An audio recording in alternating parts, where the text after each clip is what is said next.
Hello guys, in today's video I will be showing you how to fix Google Maps has solved problem. So the answer is easy, just go to the settings, then scroll down to the apps section, then go to the search and search Google Maps, and then go to the storage, and here you will find this clear cache option. Click on it. Now you can go check it if it worked, and if it didn't you can try to restart your phone or turn the Wi-Fi off and on, or the Bluetooth or the airplane mode.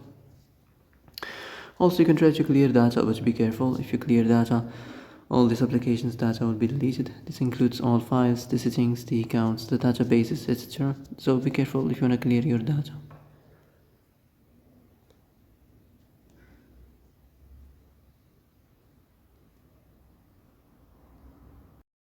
And that's it for today's video. I hope this is the answer you've been looking for.